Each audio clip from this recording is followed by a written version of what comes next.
Thank you for coming to this symposium or this lecture on a very beautiful afternoon. I know how busy everyone is, but I do think that this is perhaps one of the most important missions that we need to accomplish here at UCI, which is to help educate the community about some of the great advancements in the life science that are being conducted at UCI and in the School of Biological Sciences. I think today we have a special treat that's focused on a topic that is extremely pertinent, which is on stem cells. And it's a topic that happens to be on the map in no small part due to one of our previous deans, Sue Bryant, who had the vision many years ago to start a center devoted to stem cell biology. And she succeeded in recruiting the founding director of the Sue and Bill Gross Stem Cell Center, Dr. Peter Donovan, who came along with Leslie Locke and really had a profound influence on the campus. I think one of Peter's lasting legacies will always be how many people he was able to collaborate with and interact and ultimately get them to become involved in stem cell research in one form or another. I know certainly all the research that my lab did in stem cells owes all of its existence to Peter's generosity and his willingness to spend hours talking to us, educating us, helping us write grants, critiquing it. He and I are very good friends, and he's not shy about offering any critique to me. I can guarantee you that. And he is a professor here, as many of you know, not only in the Department of Developmental and Cell Biology, but also in biological chemistry in the School of Medicine. And I'll tell you something about Peter that you probably don't know, and that is he is a great singer. He was a choir boy when he was younger, and he's just gone back to singing in the choir as well. And maybe if we're all good and paying attention, he may be able to sing a few bars or hum something for us a little bit later. Sorry to put him on the spot, but let's give him a warm welcome today.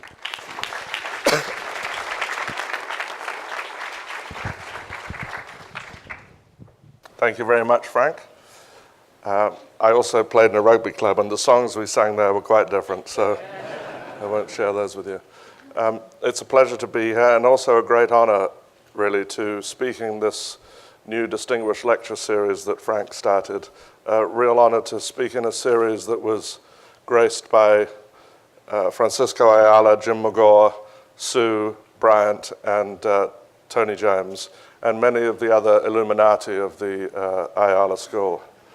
I should also say that personally, it's been great working with Frank as Dean of the school, and I think we're incredibly lucky to have a Dean who works so hard and cares so much about every aspect of the school and is so thoughtful and collaborative about it. And I know for my sake, I'm very grateful for that, Frank. Thank you.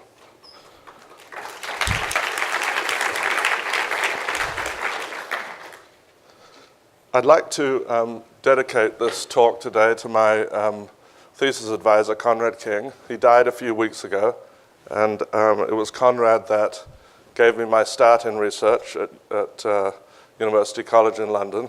And over the years, I've thought back over working in his lab and thought to myself, oh, that's why he did that.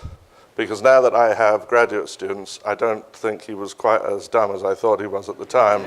And I realize really what a smart man and a good mentor he was. And many years ago, he wrote to me and said how proud he was of me, and I really appreciated it.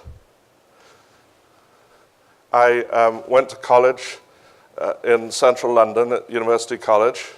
It's right in the heart of central London, close to the British Museum, Madame Tussauds, and Regent's Park. And it was a fantastic place to be. I was an undergraduate there and a graduate student there, and it was an absolutely fantastic place to be a student, as far as I can remember.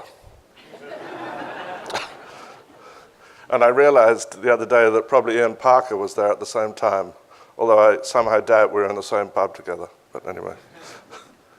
So I went to UCL. It really is one of the great universities of the world, and it was a fantastic place to be a student.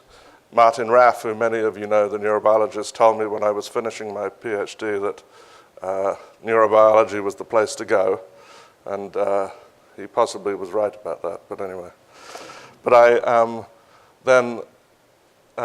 this university I'm very proud of. It was the first university in the United Kingdom to admit women on the same terms as men. The first university in the United Kingdom to admit people of any religious background. And it was also the first university to stuff their founder and put him in a box on display. I should say he was dead before they did it, but you know, just in case university administrators are worried, it was no. And then I left University College and I moved to South London, which was off that map, very deep down here. And I worked for a really great couple of developmental biologists, Chris Wiley and Janet Heisman, who were really fantastic mentors. They really encouraged you in doing research and took ideas and changed them and encouraged you to think about things in different ways, and they were great people to work for.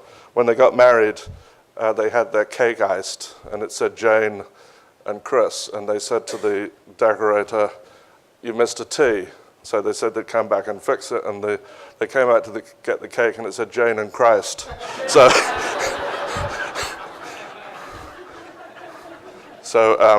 Chris was always a godlike figure to us. But I worked on Xenopus development in that lab, and it was really through collaboration with Anne McLaren, one of the pioneering developmental biologists in Britain, who developed some of the technology that IVF is based on today and did a lot of work on germline development.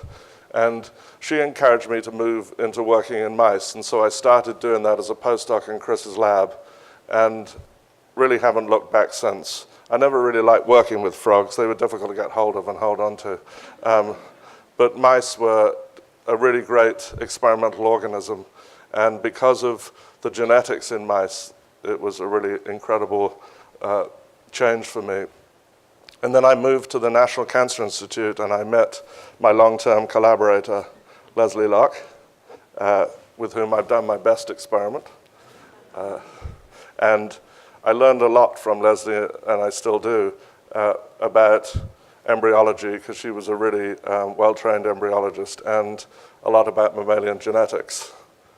And I also learned through her a lot about her Ph.D. mentor, Gail Martin. And whenever I would say to Leslie, well, how do we do this? She would say, well, Gail would do it this way. And Gail was an incredible mentor to everyone in her lab, and one of the pioneers in the field of embryology and also of mouse genetics. And it was Gail, of course, that, together with Martin Evans and Matt Kaufman in England, developed the first cells that we now know as embryonic stem cells. And it was Gail, in fact, that coined the term embryonic stem cells. So let me tell you a little bit about these cells that, as I said, were derived by Martin Evans and Matt Kaufman in England and Gail Martin at UCSF. The method is pretty simple. You take a fertilized egg, you let it develop until what's called the blastocyst stage, when it's a group of maybe 100 or so cells, and there are basically two cell types in there. The outer cells will implant in the uterine wall and begin to suck the lifeblood out of the mother. For about at least 27 years, I figured out.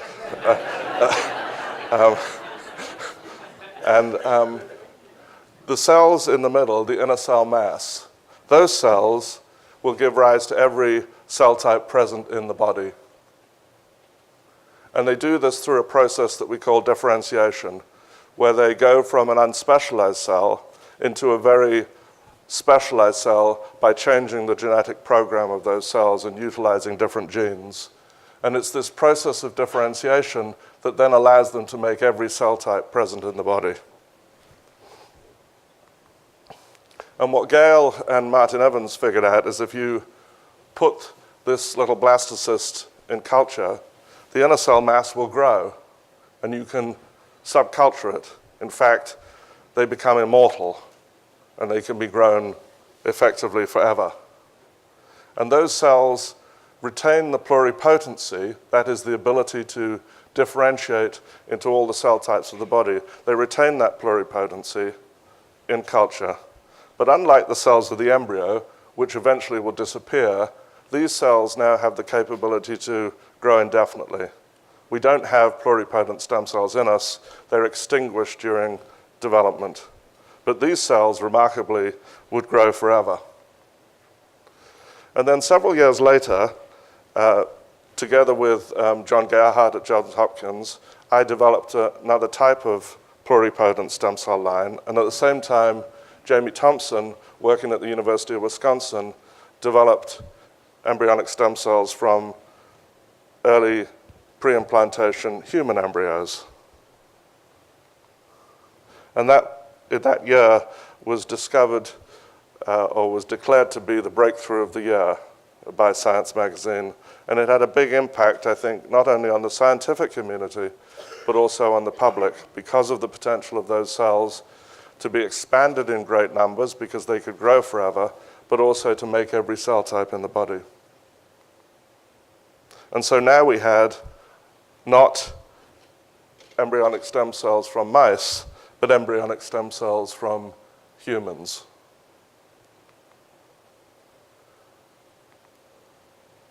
And they do indeed make every cell type present in the body, as far as we can tell. We can't actually do the same experiment as we could do in mice, but in the tests in labs here, we can make pretty much everything we want. And this is just a panel of cells that have been made here at UCI. In the top left, there's some cells made by Eileen Anderson and Brian Cummings' lab.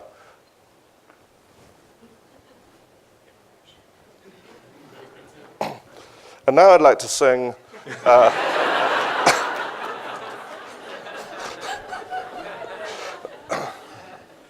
well, my assistant, Vanna, who actually is also a choir master. So those cells are pluripotent, and they can give rise to every cell type present in the body. The ones in the top right are actually beating cardiomyocytes. You see them beating there. The ones in the bottom left are skeletal muscle cells.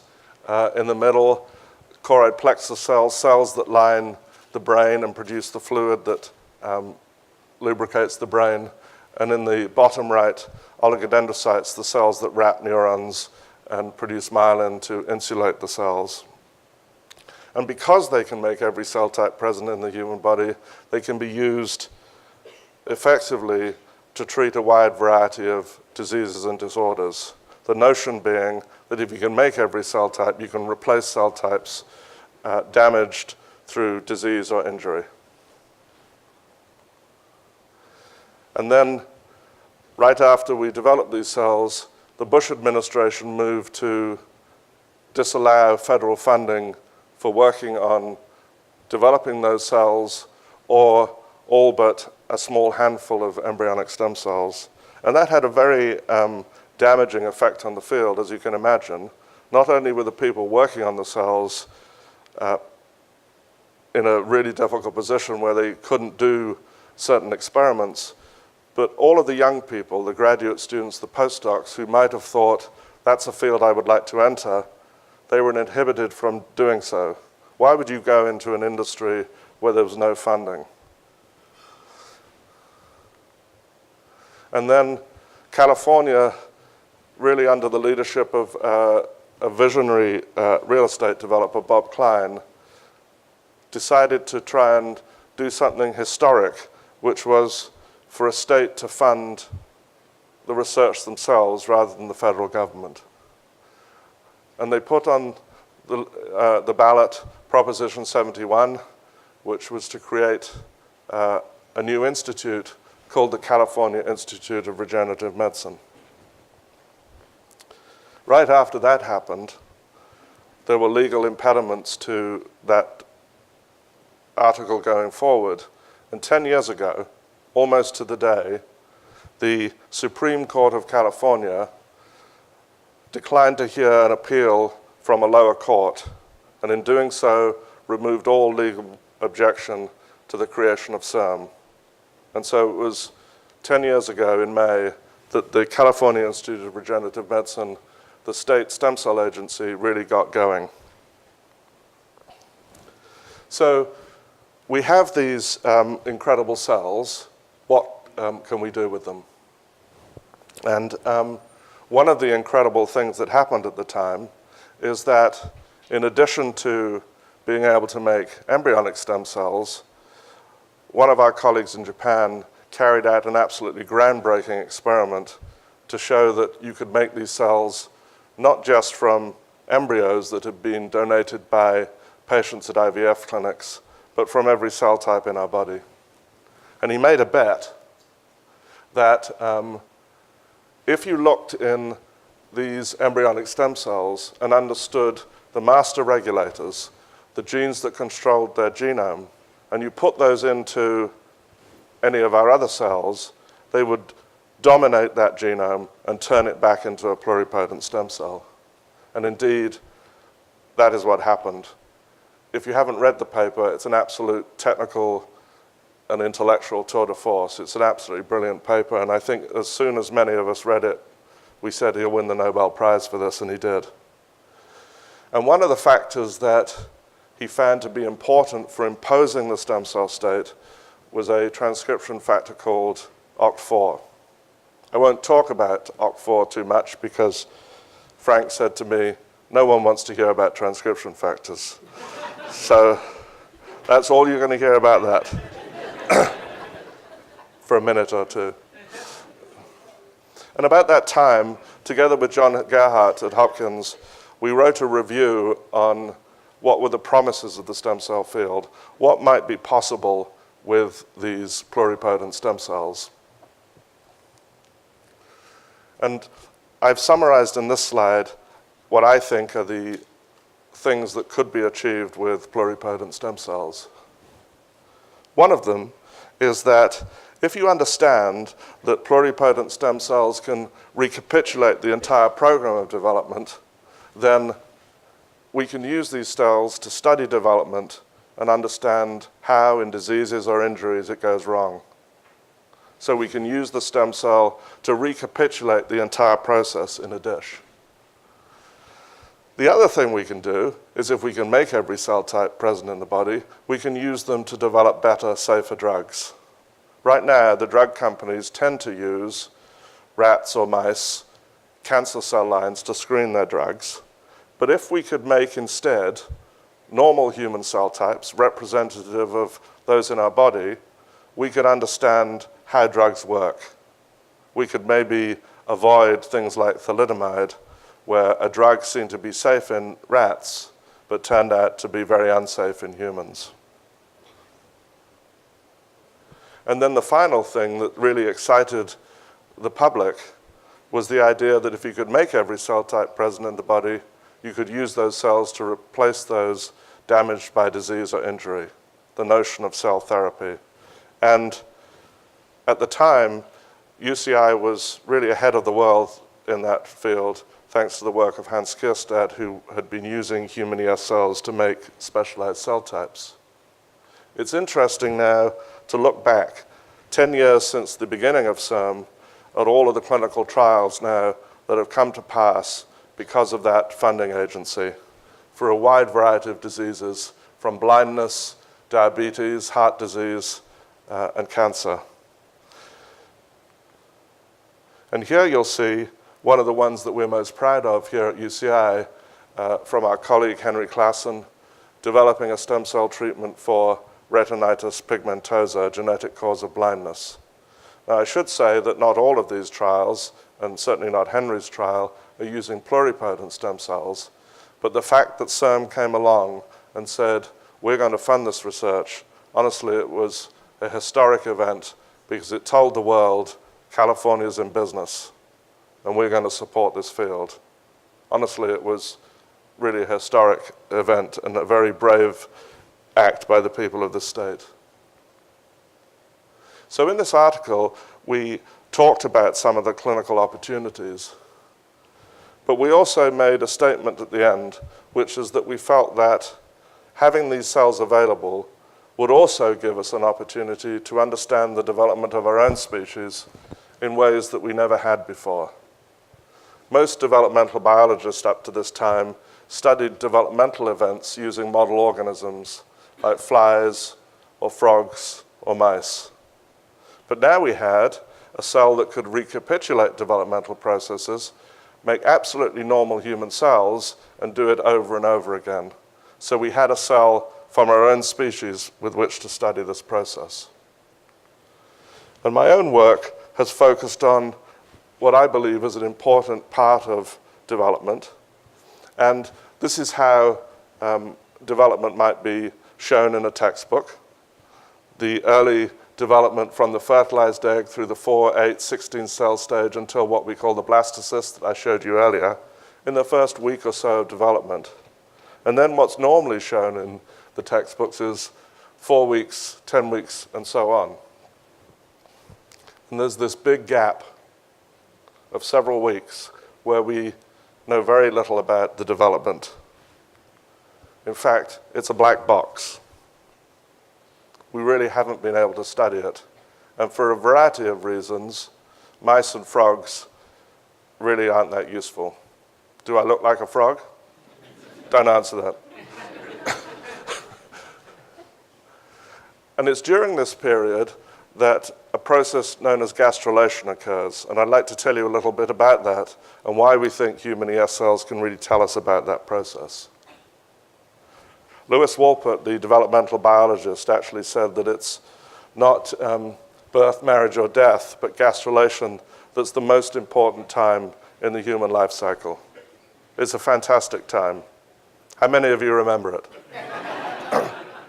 Charlie remembers it. Well, I'll explain why, Charlie, you can't have remembered it, because you didn't have a brain. So after the embryo, I won't go any further than that. After the embryo implants, it's really a flat plate of cells and epithelium. And it grows by expansion. And then something really remarkable happens. All of these cells are the same. What's going on here is that we're increasing the number of cells to have enough to make every tissue in our body. And the great thing is we've got cells that are pluripotent. They can make everything, and that's exactly what we want to do. And then there's a process that occurs where some of the cells in a region called the primitive streak begin to migrate down underneath the embryo to form another germ layer which will make other cells. And then in the middle of the embryo, what's called a node begins to develop. And that does some really important things for the embryo. It creates a left side and a right side. It creates an anterior and a posterior end, or what we might call it, a head and a tail.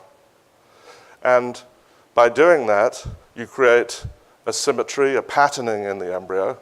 So some of the organs will develop either on the left or the right side. And in addition, because of where it develops, you now have a head end and a tail. And then what happens after that is the embryo enlarges, the neural plate forms and begins to form a brain, and the spinal cord forms. So the process of gastrulation is really consequential for the development of the embryo. If that doesn't go right, you've heard the phrase, he's got his head up his, it could be a developmental disorder. My favorite actually is Leslie's. She's got the hands of a German Shepherd that is referring to students that aren't very good at the lab bench. So this is a very consequential event, and you can imagine that the pluripotent cells are great at this because it's exactly what they're meant to do. But they have one enormous weakness, and that is they're pluripotent. So this patterning is also important because you need to know where you are in the embryo. If you don't know that, you could make a head down here, or a head over here, or a head here. And so these are really consequential events for the embryo, and it's why Lewis Wolpert said it was such an important time in our development. So the hope is that now, because these cells are derived from this time of embryogenesis, maybe we can use them to study this period of development. So I showed you the embryonic disc, as it's called. Look at some embryonic stem cells in culture. They grow in this flat plate-like structure with a birefringent ring around them. They look just like an embryonic disc growing in a Petri dish. So let's look at them and think about, can we use them to model early development? So here are the same cells.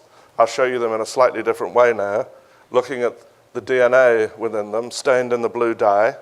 That identifies the nuclei, and that's the genetic information that will be used in the next few days to differentiate them into every cell type. And also in those cells is one of the key master regulators, OCT4. It is a transcription factor. And it tells the cell, it turns on genes that tells the cell that you're going to be a pluripotent stem cell. If you take it away, they begin to differentiate. And there's another key master regulator that we've been studying called TCF3. It's also a transcription factor. And TCF3, we found out acts in a very different way, and I'd like to tell you quickly about that. So we made a cell line in which we could manipulate TCF3 levels, and when the cells differentiate, they normally switch off TCF3, so we made a cell line in which we could keep it on. And these are normal colonies of ES cells. They grow in these really tight-knit colonies, and when you give them a growth factor to tell them to differentiate, they really flatten out, and they begin to migrate away from the center of the colony. And we did that also with the normal cells that we could manipulate TCF3. And when we induced them to differentiate and kept TCF3 on, they remained in this really tight-knit group, looking very much like the normal cells. So TCF3 prevents the cells from differentiating. And we wanted to figure out why they did that, and we carried out a chip-seq experiment. It's a fairly simple procedure. I don't think my graduate students would agree to that, actually. But it was developed by one of our colleagues many years ago, Ali Mortazavi, who pioneered this technology. And it allows you to look at where a protein like TCF3 sits on the genome and all of the genes it regulates. So we can isolate the DNA from the cells, and then we can identify where that protein binds throughout the DNA. And when we did that, we found about 4,000 genes where it sits on what's called the gene promoter, where it's ready to switch the gene on. And the genes it sat on were involved in patterning, anterior-posterior axis, gastrulation, cell migration at gastrulation.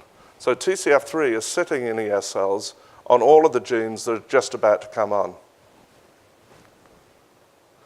And when we looked at genetic knockouts in mice, where there are mutations in genes that affect this process, it turns out that TCF3 sits on half of them.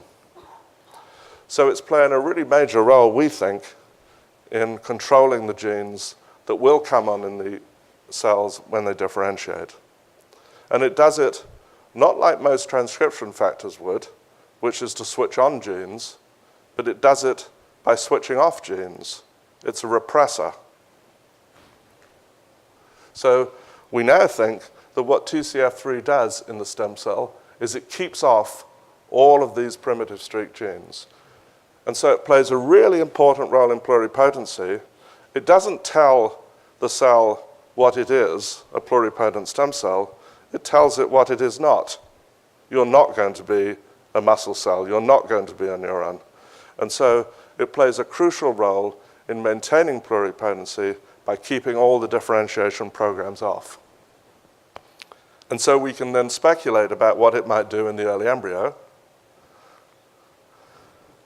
Here again is the embryonic disc. The green nuclei are TCF3 sitting in the nucleus, keeping the genes off. And as the embryo expands, TCF3 is there because you don't want those cells to differentiate too soon. You want to expand them to make enough cells to then make an individual. TCF3 sits there, keeping those genes off until the very early stages of gastrulation. And then from studies in mice, it disappears from this region in the embryo. And then gastrulation proceeds. And then we proceed to Charlie Glabe's stage, where he remembers all of this. Just remember being successful. Yeah. Yeah, and it was. Yeah. So the studies of ES cells, we think, have really informed us about this really early critical period of development. And we went on then to do a technique that's like ChIP-seq, except that you take the cells, you isolate DNA, and now instead of identifying the DNA that the protein is binding to, you identify the proteins that's associated with TCF3. And to cut a long story short, we now have evidence that TCF3 is part of a very sophisticated molecular machine that's controlling gene activation, gene suppression during development. It's reading all the time signals from the cell. Have I got enough oxygen? Have I got enough nutrient? Am I seeing the right growth factors? Am I sitting on the right cell? What's the pH like? Because you don't want to do this process too soon, but when you come to do it, you need to do it very quickly. So it's sitting on genes, not switching them off, but keeping them in a poised state that's ready to go like that. So I think of this molecular machine as a little brain, a transcription factor that's part of a little brain. And they really are remarkable molecular machines. I wish Greg Weiss actually would build one of these for me, because they're making decisions all the time in the cell about how to react to signals. So is this important? You might think that in this country, it's not really a big deal. But when you look at, this is from the March of Dimes website, that 6% of total births worldwide, someone is born with a birth defect. Some of them genetic, some of them of causes we really don't know. And a lot of kids will die because of a birth defect. In fact, we think that about 50 to 70% of conceptions die at gastrulation because they don't do it properly, and maybe that's the right thing to happen. But what's worse in a way is where an embryo gets through this process and gets to be born. And you would think that this is maybe a third world problem, but this is, out of 1,000 births, the country with the lowest incidence of birth defects is France, and the United States is 20th in the world. Obviously, countries like Sudan are much higher, but even in this country, birth defects are a really tragic problem. And one of the things that our work, I think, allows us to do is that if we understand the molecular biology of early development, and we could use stem cells to do that, we can begin to understand the risks to the developing embryo. Many of these, as a colleague points out, are avoidable. Just don't, take cocaine. But there are new challenges coming along all the time. And Zika, I think, is a great example of that, where a new threat emerged and is having drastic effects on young infants. So now, I think because of our work, we've begun to unlock that window and begin to see into this really crucial period of early development.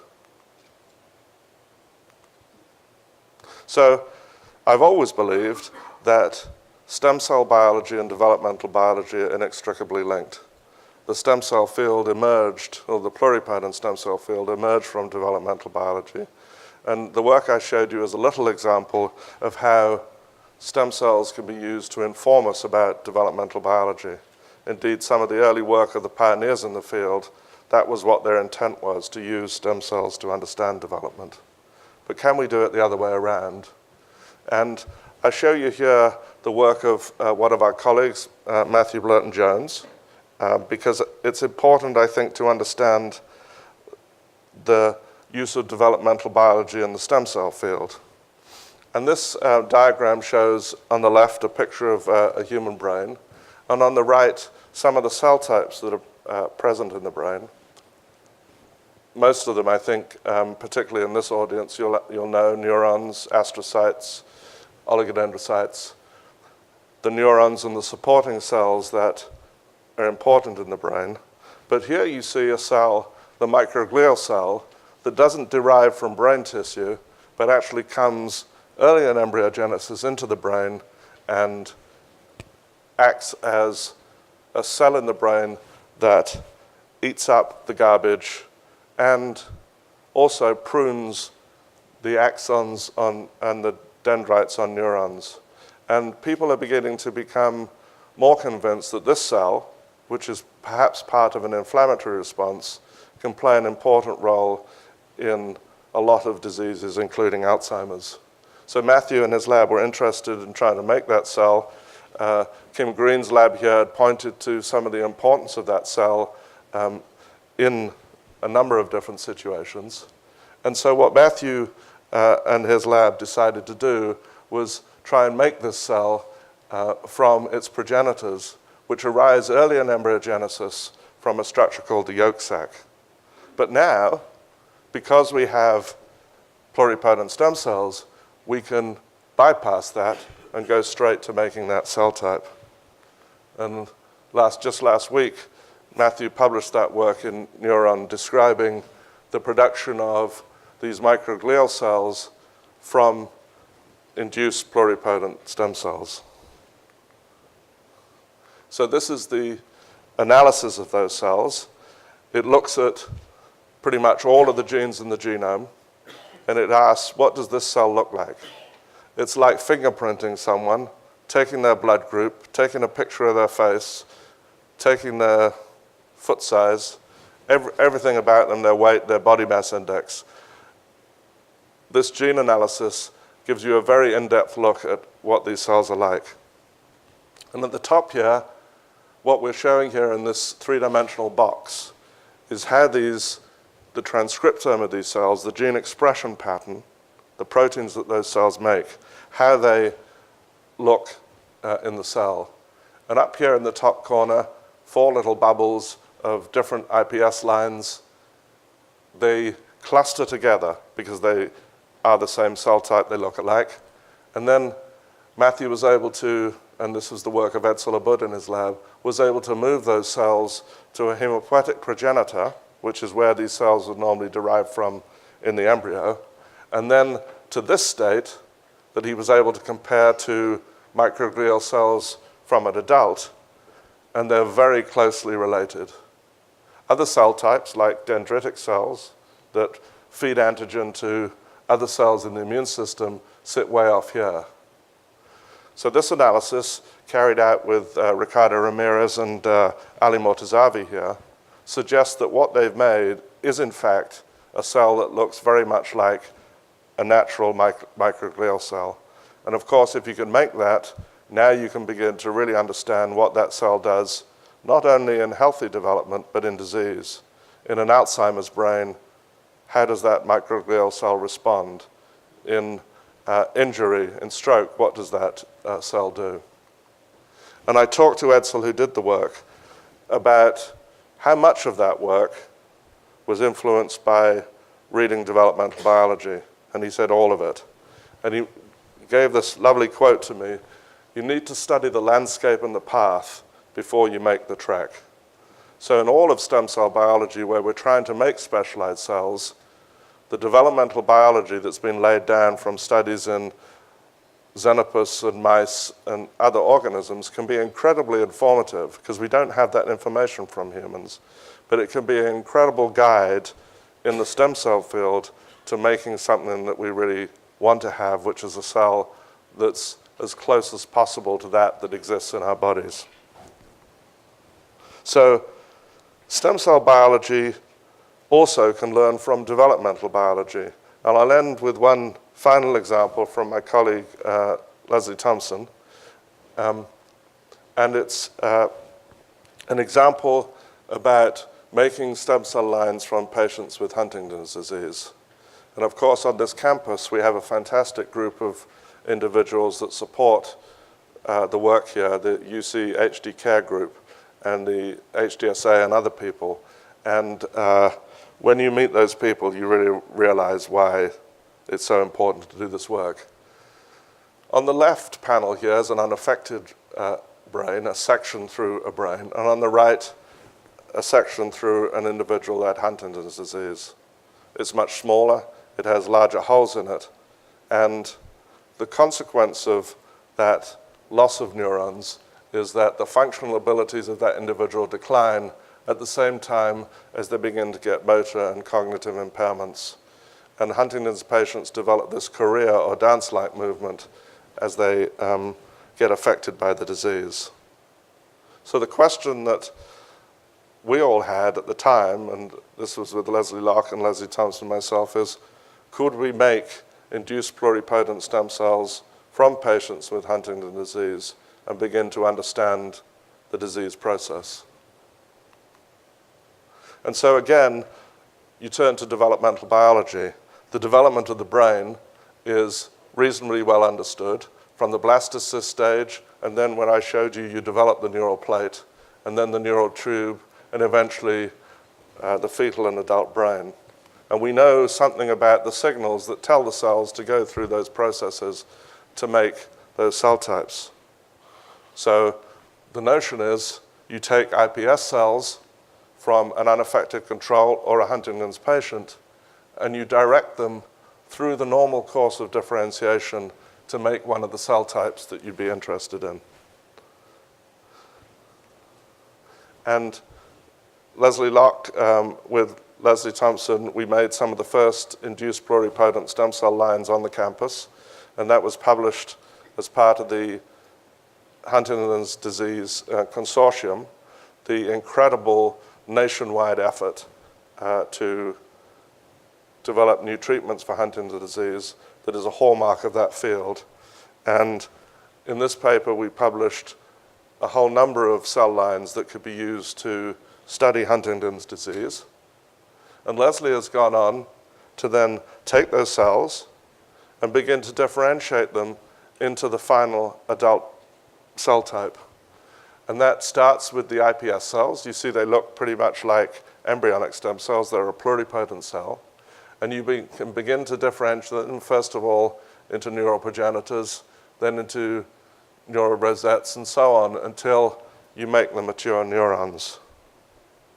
And then, if you do that with an unaffected control, and from a patient, you can compare the development of those cells and compare what they look like at lots of different levels.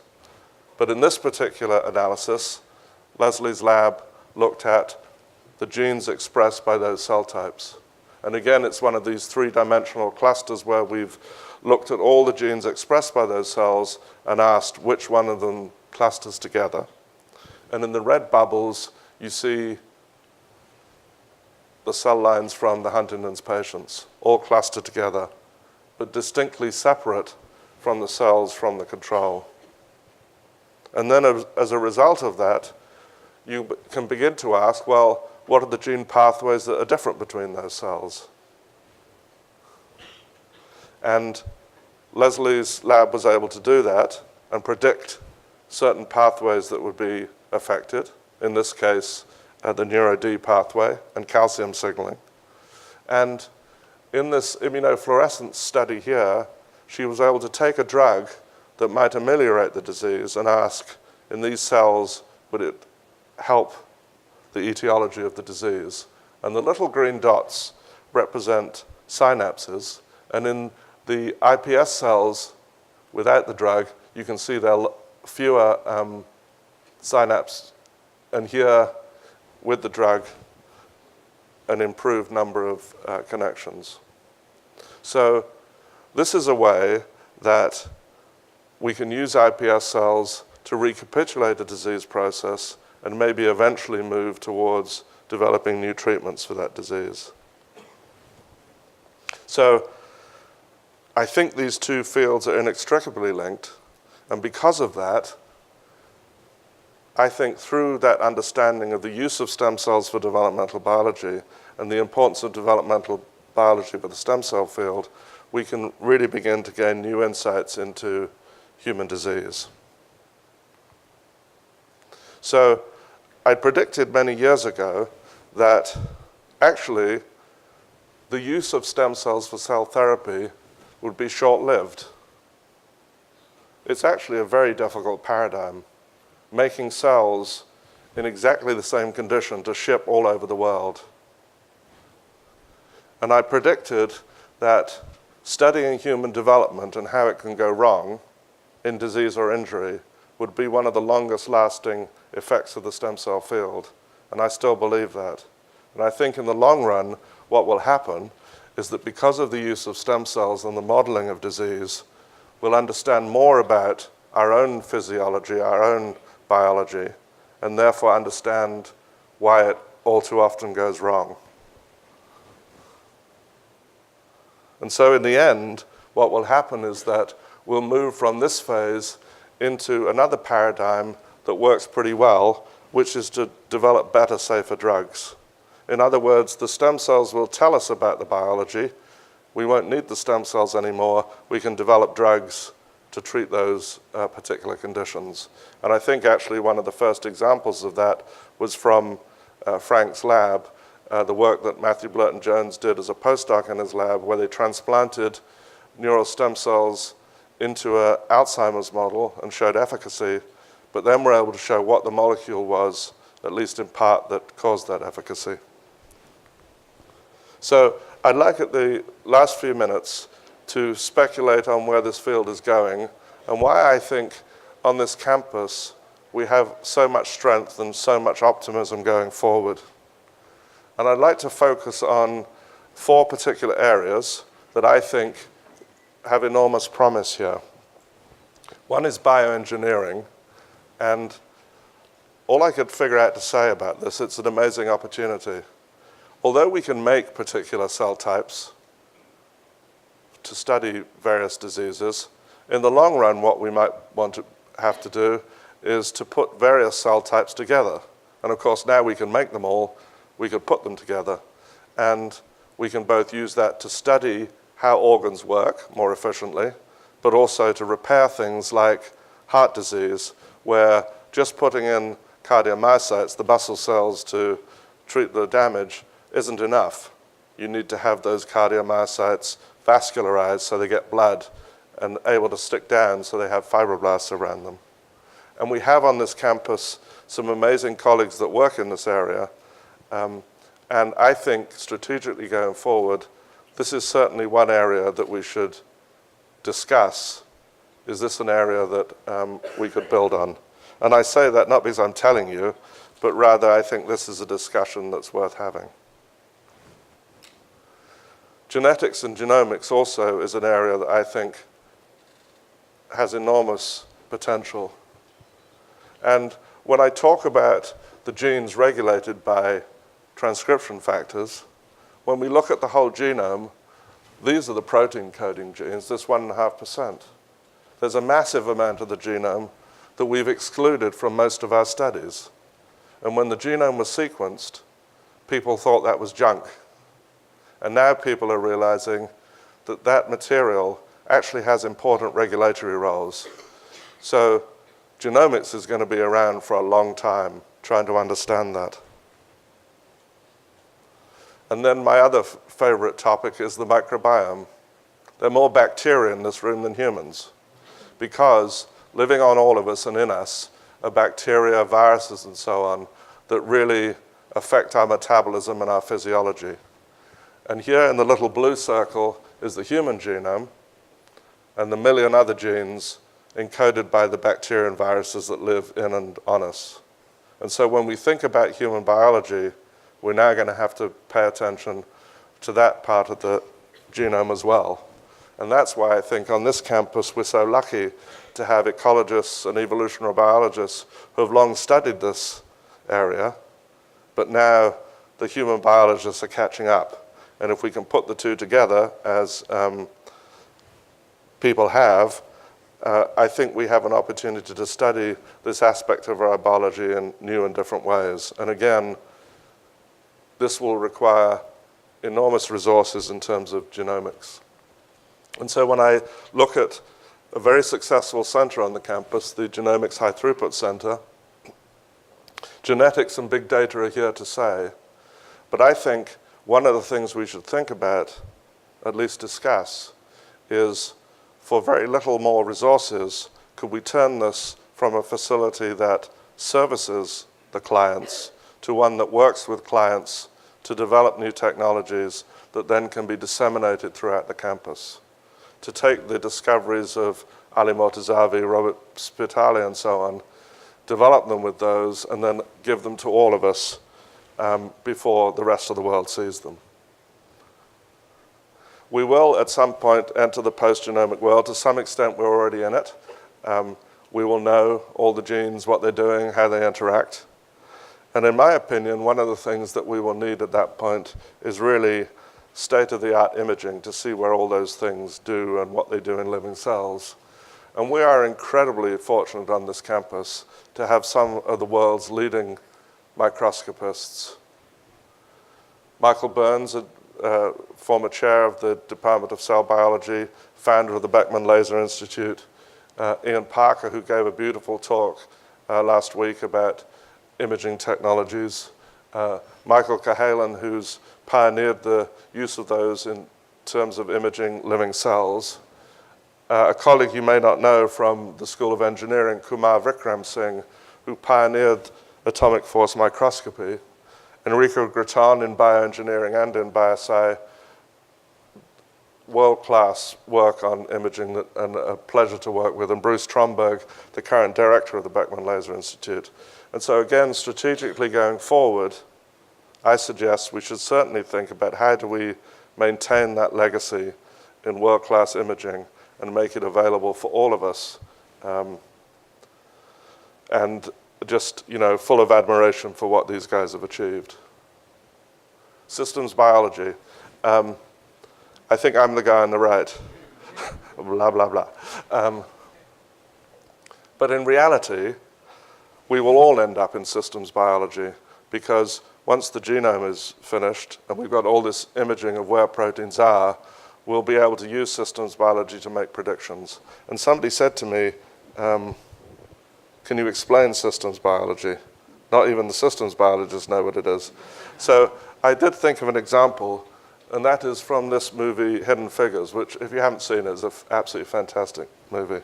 And the notion behind this is these women were what they called computers, mathematicians who calculated things for NASA. And the notion was really pretty simple. If you had the Apollo spacecraft coming back to Earth, if it didn't come back at the right trajectory, it was going to bounce off into space or burn up in the atmosphere. And so, with the knowledge of all the component parts, the weight of the spacecraft, the speed of the spacecraft, the distance from the Earth, the trajectory, they could make predictions about how to get that spacecraft back to Earth. And I think in the long run, that's where systems biology might end up. I don't fully understand it, but I think we'll all be doing it because we'll be able to take our information and begin to use it to predict biological systems. For example, for treating cancer, for understanding developmental processes and diseases, and so on. I'd like to end there and thank you all for coming. Thank my collaborators. The work I talked about was largely carried out by a student in my lab, Robbie Sierra, and it was carried out with a great colleague and friend, Marion Waterman. And I'm grateful to Matthew Blurton-Jones and Leslie Thompson for allowing me to share their work that I think illustrated important points about stem cell biology, and some other great collaborators on the campus. I'm grateful to my colleagues in the Department of Biological Chemistry and to Developmental, great colleagues to work with, and of course in the Sue and Bill Gross Stem Cell Research Center, and for funding from the California Institute of Regenerative Medicine and NIH. And I'd like to end with just a plea for all of you. Each one of us can make a difference in this field. We can either do it by, if we don't know about it, learning more, and I thank you for coming to learn more about stem cell biology so that we can dispel some of the myths. The Stem Cell Center and other centers on campus are incredibly grateful for philanthropy, and every level of philanthropy right now really helps the work that we do. And then the final thing is advocacy, and I think that's important too, particularly now where research funding is under so much threat. So thank you for your attention, and I'd be happy to sing a song.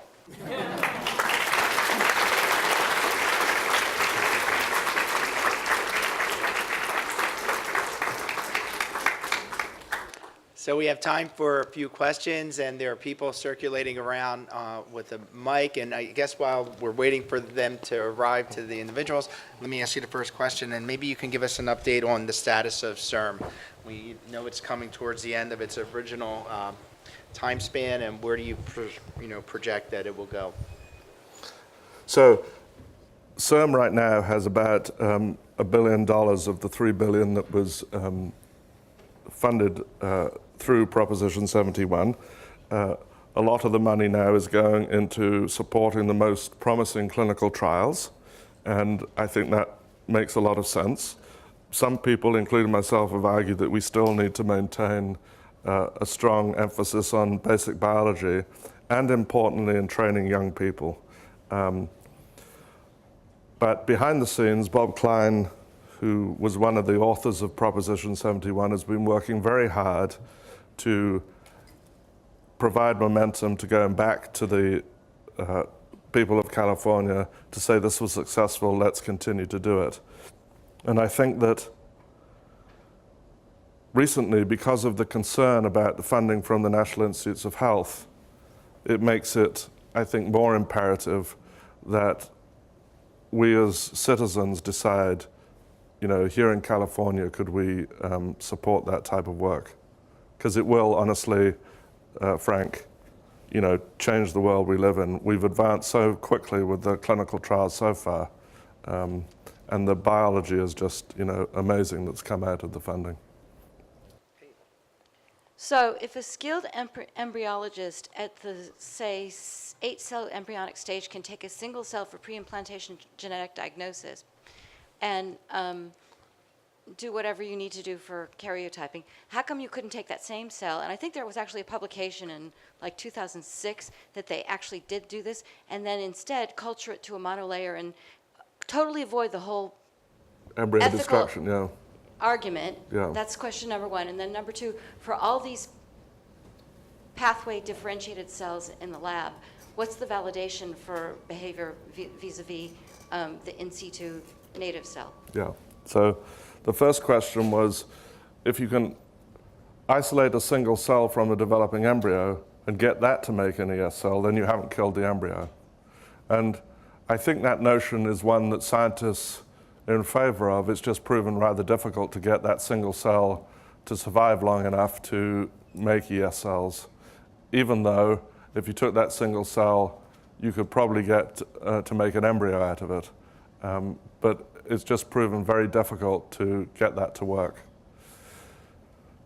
I think people are still continuing to try, and funnily enough, as we get better at growing ES cells, we learn more about what's good for the embryo. So it may be in the long run we will solve those problems. And then in terms of your second question, validation of cells. So for some cells, there's an obvious phenotype. I showed you the cardiomyocytes beating. It's fairly obvious that that is close to what we think it is. The beating rate, we have to be careful about measuring that and make sure. But for example, for the microglia that Matthew Blurton-Jones's lab made, in addition to looking at the transcriptome, the genes that were made, they did loads of functional assays to ask, did these cells phagocytose in the same way as microglia isolated from a brain? Lots of physiological assays. But I think at the end of the day, we're never going to really know until we test them in some biological way, potentially by transplantation. But from the assays, for example, in that paper, I think they did as much as they could to prove that they were like them. And honestly, it varies from group to group, not necessarily the microglial cells, but any cell type, how realistic the cells that are made are to the ones in the body.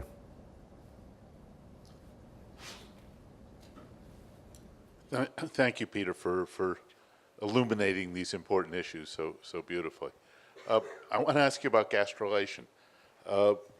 We've self-imposed in the stem cell field this rule that we will not study embryonic cells past the primitive streak stage. Is that a good rule? What would be the risks of moving past 10 days in culture with embryonic cells? I think it has that feeling of, as you move further away from a group of unspecialized cells that are disorganized to something that begins to have a brain and a spinal cord, it feels too close for most people for comfort. That being said, we could learn an awful lot about human development by continuing that work. I'm not sure that's a great answer, really, but... Would you do it? Good. I think what I'm more interested in doing is trying to recapitulate the events of embryogenesis using the ES cells. And in the images I showed, where there's a node in the cell, that in the epiblast that's producing growth factor, we can now do that in a dish using some techniques of bioengineering to produce a growth factor source in a particular place. And I think that for me, that is more interesting. And there's another cell type that is made from those cells that I didn't talk about, that I've had a long-term interest in, which is the germ cells. And the germ cells are made in that early stage of embryogenesis that it's a complete black box. And the consequence is that when mothers are exposed to different things, not only are you affecting the embryo, but you're affecting the next generation too. And as we learn more about epigenetics, I think that's a real concern. And so I would like to, that would be one of the areas I would focus on. And epigenetics, as I said, it has grandparental effects. And I like to tell my students, I'm not fat because I eat too much, it's my grandmother's fault. And so I think that actually, although it's amusing, it's actually a more serious thing that I personally would be interested in. Yeah, really fantastic presentation. Thank you. In terms of, you talked about all this amazing and fantastic work that's going on, and how do we find resources in terms of, like, if we wanted industry collaborations to find out what everybody's doing, is there some central place that we can go to see everything that's going on? So I can't remember what day it is, but every Tuesday, once a month, Ronnie Hanakak, who is from the Office of Technology Transfer, comes to the Dean's office in Baisai to meet with faculty. And I would think she would be a fantastic person to lay out for someone the entire scope of work that's going on here. Although I should tell you, there's an enormous amount of work that even I don't know about, and even my colleagues don't know about on the campus. In the School of Bioengineering, half a dozen people that work on stem cells in the School of Pharmaceutical Sciences. So it's an enormously broad area.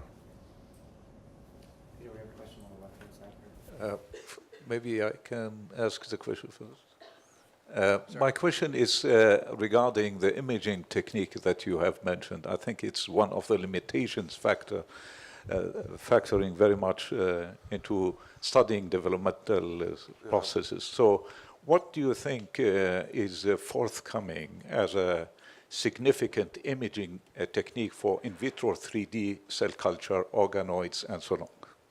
So technology that we've been using in collaboration with Enrico Graton is absolutely phenomenal. It's called fluorescence lifetime imaging. And the notion is that some of the molecules in our cells are autofluorescent, so you shine a light on them and they'll emit a photon. And it turns out that some of the molecules that are autofluorescent in that way are molecules involved in metabolism. So we've been able to watch in real time, as we add a growth factor to stem cells, how it changes its metabolism in order to begin to differentiate. And we can also use that technique in living mouse embryos to follow the cells as they do that too.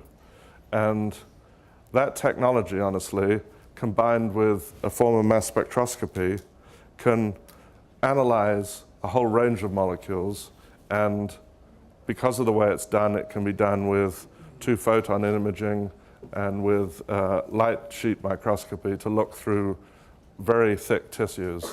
And so for me, that is one of the technologies that is fantastic. But the other day we had a seminar from Michael Burns talking about his use of lasers, and blew my mind what they can do with lasers.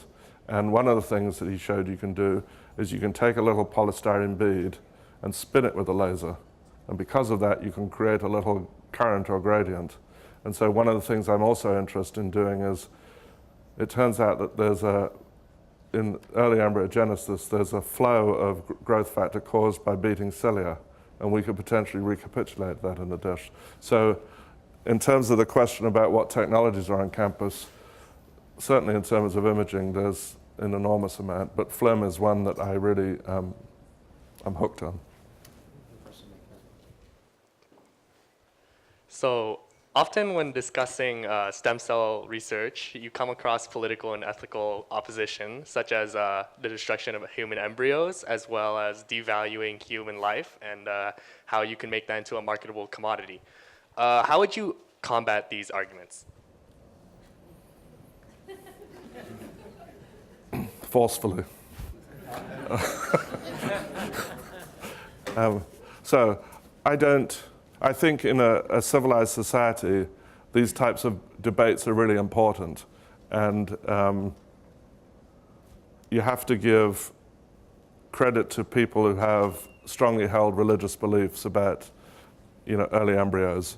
For myself, I believe that the early embryo is certainly capable of life, but not always, and that it's a tiny ball of cells that is a nascent human being, and I don't equate that to an adult human. And I was told to take this cartoon out, but there's a lovely cartoon. Oh, Leslie's put their hands down. A newspaper article about President Bush banning embryo research at the same time as the Iraqi war is killing hundreds of thousands of Iraqis and Americans. And so when I think about devaluing life, I certainly respect people's opinion about the embryo, but I don't share that view. Okay, I'm reluctant to ask this since you know where I live, but anything you want to sing on a final note? No. Well, with that, let's please join me in thanking Dr. Donovan for a truly spectacular talk.